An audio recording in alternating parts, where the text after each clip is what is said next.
start? So, how do we even start this? September 20, nope. September 30th, Rodrigo, Bella, and I decided that we were going to climb the ruins of Ollantaytambo. It was the first time that we had climbed something or even exercised at such high altitude. And looking back at the footage, yeah, we were really loopy. To continue our Rebel Without a Cause international rule breaking, Rodrigo, Bella, and I are going to Ollantaytambo Ruins. We are doing it now. I totally understand how people do stupid things at such high altitude because you don't have a whole lot of oxygen flowing to your brain, so the decisions that you're making are not great. Okay, so we're getting close to the entrance. Pretty windy. I put sunglasses on because I feel like any good spy, glasses for international espionage. One of the guys that helped run Apu Lodge, he had told us a different way to go in that wasn't the touristy way. To avoid the tourists, even though we are tourists, it's like a catch-22 of, what? I don't know. Espionage. There we go. So we tried to find this way. We thought we may have found it, but it seemed like really off path, so we didn't go that way. We ended up going in just like the other tourists, which was totally fine. It was still, we were still adventurous.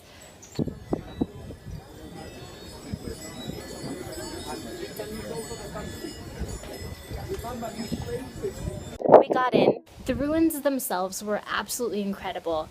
The walk up the ruins, oh my gosh, so tiring. We went up the first flight of stairs and we are exhausted. It's like ants marching up the hill.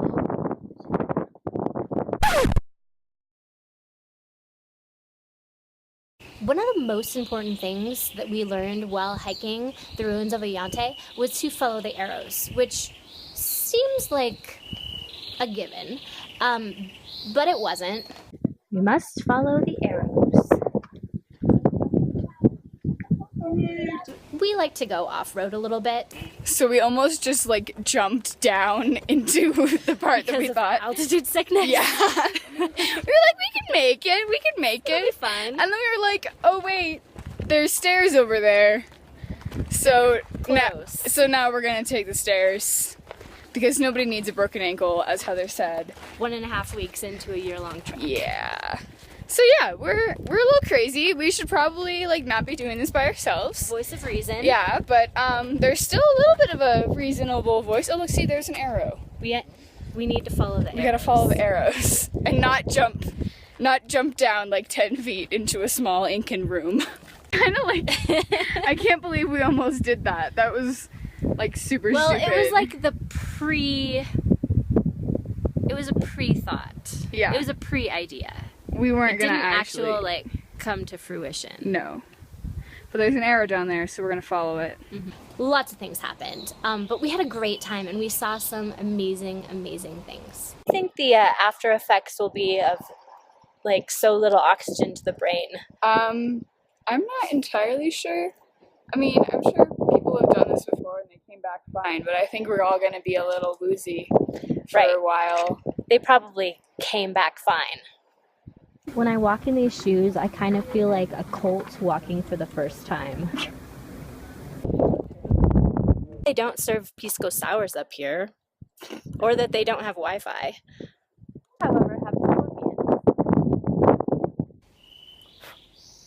That was a bug. Oh, it's very buggy. Okay. Ah.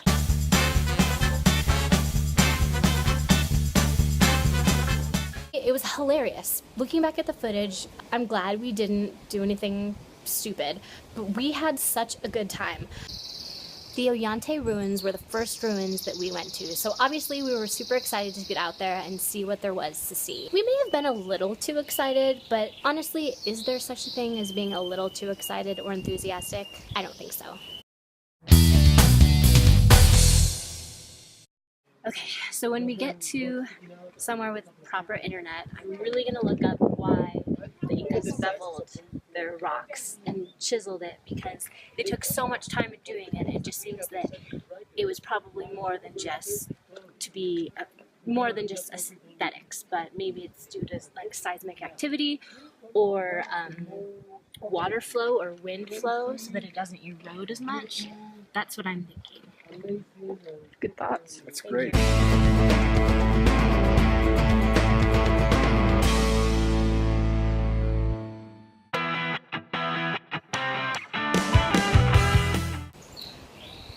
The ruins at Ollantay were very, very cool. We found a grain house. They even had an irrigation system, which was just amazing to see. And it was really cool because it was very much like the irrigation system that they had in the town of Ollantay, but in the town it was on a greater scale. Oh, it's like a canal.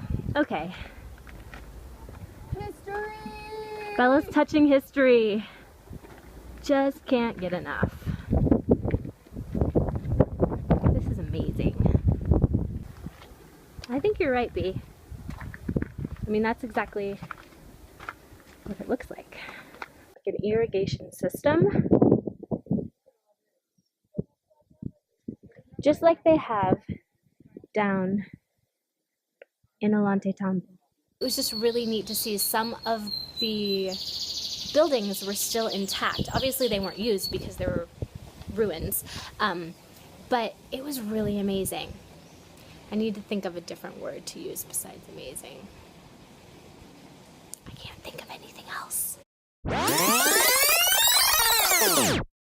So something funny that has happened just because of the way that these vlogs have been happening. We were just so busy at the beginning. Like the first 2 months of the trip, we were just go, go, go. So I didn't get a chance to really look at my footage and see how that would work in iMovie. So it's really funny, some of the things that I have. It's also really hilarious to look back because I don't know Spanish. So I don't actually know how to pronounce some of the things the first time I hear them or the first time I read them. So looking back and just seeing me mispronounce things is kind of funny. I'm trying hard to do this without moving my right hand, which is holding my camera. And it's impossible because I talk with my hands. So you guys are just going to have to get used to the fact that these videos are going to be a little rough. So I'm sort of apologizing, but I guess I'm not. It's like passive-aggressive apologies. Next stop, an animal sanctuary and the ruins of Pisac.